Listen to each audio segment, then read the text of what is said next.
지금 전 세계를 공포로 몰아넣고 있는 지카 바이러스.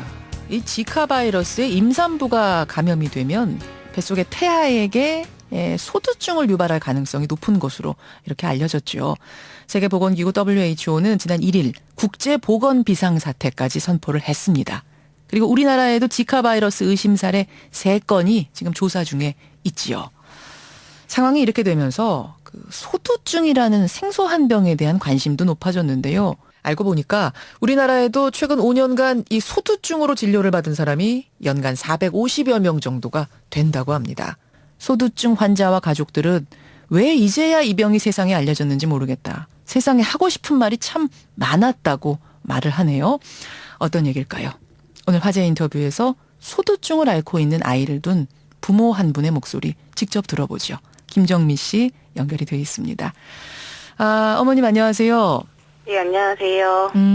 아이 쌍둥이를 두셨어요? 네, 태어난 지 얼마나 됐습니까? 지금 생으로는 29개월 됐고 2달 빨리 태어난 걸 감안해서 교정 27개월 됐어요. 27개월.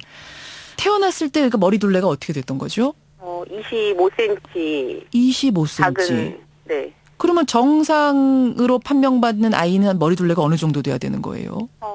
30cm가 넘어가면 정상이다라고 얘기를 하는 것 같더라고요. 30은 넘어야. 근데 네. 우리 아이는 25cm. 네네. 지금은 이제 지카 바이러스에 감염된 임산부 중에 소두증이 걸릴 확률이 높다. 뭐 이런 얘기가 나오는 건데 우리 김정미 씨는 왜 발병했는지 뭐 이유가 좀 짐작 가는 게 있으세요? 아니, 전혀 없어요. 그 말씀은 어떤 남미에 가가지고 뭐 모기 물리거나 이런 적은 임신했을 때 전혀 없으셨단 말씀이죠? 네, 전혀요. 예. 그러니까 지금 이 소두증이라는 것의 원인이 다 지카 바이러스는 아닌 거니까. 그렇죠. 예. 어떤 원인들이 가능합니까, 그럼? 이제 태어날 당시에 뇌 손상을 받았거나, 출산 당시에 뭔가. 네, 출산 과정에 문제가 있어서 뇌 손상을 받았거나, 아니면 네, 얼마 전에 만난 애기 엄마는 출산하기 전 태아있을 때부터 머리가 작다라는 얘기를 들었고, 예. 40주 다 채워서 낳는데 28cm더라고요. 예. 과정 중에 예. 크게 아이한테 손상받을 만한 그런 걸 없었다라고 말을 하더라고요. 예를 들어서 임산부가 뭔가 약을 잘못 복용했다든지 뭔가 이런 이유도 없었고요.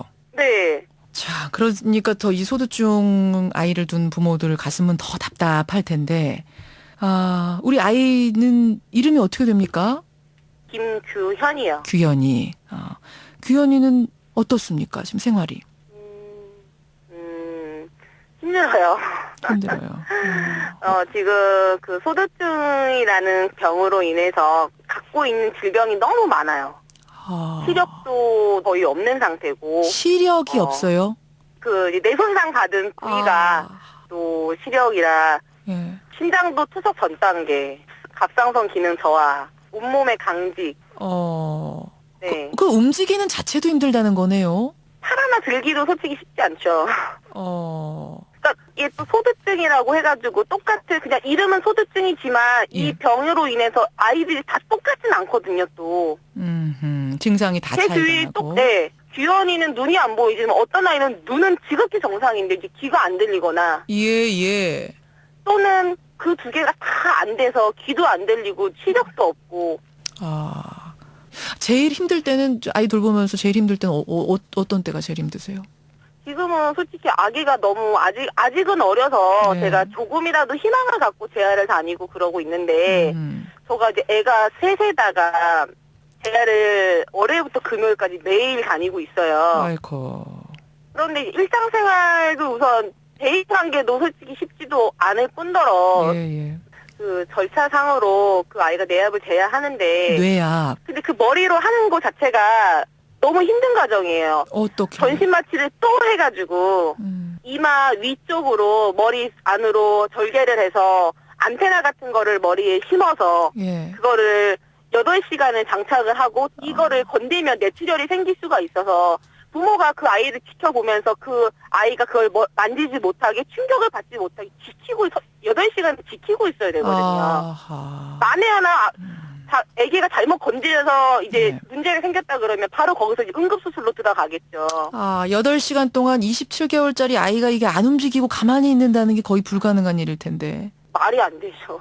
그럼 어떻게 너무 힘들어요. 그런 저 진료받고 재활받고 이러는데 다 보험은 잘 좀 적용이 되나요? 이 소두증은 희귀질환으로도 들어가지 않고, 아니 희귀 질환에 들어가지 않는다고요? 네, 전혀 아예 안 나와요. 10원도 안 나와요. 아니 분명히 우리나라에 연간 450여 명밖에 진료를 안 받는 희귀한 질환인 게 분명한데 등록이 안 돼 있다는 건가요? 세계에서 인정한 희귀 질환으로 등록이 된다. 이 소두증이라는 그 말 자체를 세계적으로 의학 쪽으로는 잘 안 쓰는 것 같더라고요. 그렇군요. 우리가 참 무관심했던 병, 소두증. 최근에 이 브라질에서 지카 바이러스가 발병하면서 전 세계가 이 병을 알았고 또 그 소두증 공포로 떨고 있습니다. 이런 뉴스들 접하실 때는 어떤 생각 드셨어요? 여러 가지 생각이 드는데 지금 이 소두증에 대해서 수술이 가능한 병원이 있거든요. 뇌를 네, 병원이- 키우는 수술이 가능합니까, 그러면? 뼈를 확장을 시켜서 예. 공간을 만들어주면 자연스럽게 뇌가 커진다. 예. 그렇게 하는 수술을 하는 곳이 있었는데 예. 지금은 금지가 돼서 아직 의학적인 검증이 안 끝난 거군요, 그러니까. 그거는 의학적인 검증이 안 돼서 이 수술을 인정할 수 없다라고 얘기하는데 예. 차라리 나라에서 그래 상황이 이러니까 임상 실험이라도 너네 한번 해봐라. 나라가 지원을 해줄 테니 임상 실험을 한번 해봐라. 저는 속 시원하게 그렇게 나왔으면 좋겠어요, 나라가. 그러니까 마지막 그러면 저는- 희망이 이제 뇌의 공간을 확장시켜주는 수술인데 그 네. 수술이 지금 어떤 의학적인 검증 문제 때문에 막혀 있는 상황. 근데 우리 아이는 차라리 임상실험 대상이라도 좀 돼봤으면 좋겠다. 이게 지금 저 환자 임상이라도 열려서 할 수만 있다면 예, 그렇게라도 하고 싶은 심정. 그렇게라도 정말 하고 싶어요. 예, 그렇군요. 그런 생각이 그리고 들죠. 또 하나 걱정은 지금 소두증이 지카 바이러스 때문에 감염이 되는 너무 큰 병이고 무서운 병이 돼버렸잖아요. 예. 근데 현재 우리나라에 있는 소두증 환자들은 그런 바이러스로 인해 생긴 소두증 환자들이 아닌 건데 나중에라도 그런 시선으로 바라봐질까봐 마치 없는 것처럼 뭐 이런 네. 식으로. 네. 아픈 것도 서러운데 막 그런 생각을 하니까 좀 가슴이 아파요. 이상하게 여러 가지 잘못된 정보들이 흩어지면서 소두증 걸린 네. 사람들이 네. 뭔가 나쁜 병균을 옮기고 있는 건 아닌가 그렇죠. 이런 오해. 네. 아, 그런 생각을 하니까 살기도 힘들고 진짜 아픈 것도 서러운데 그런 시선으로 바라보는 것까지 내가 느껴야 된다면 정말 또 한 번 힘들구나 라는 생각을 했어요. 네네. 알겠습니다. 오늘 어려운 상황에서 인터뷰 응해주셔서 감사드리고요. 이 기회에 이 병에 대해서 좀 제대로 알고 관심 가졌으면 좋겠습니다.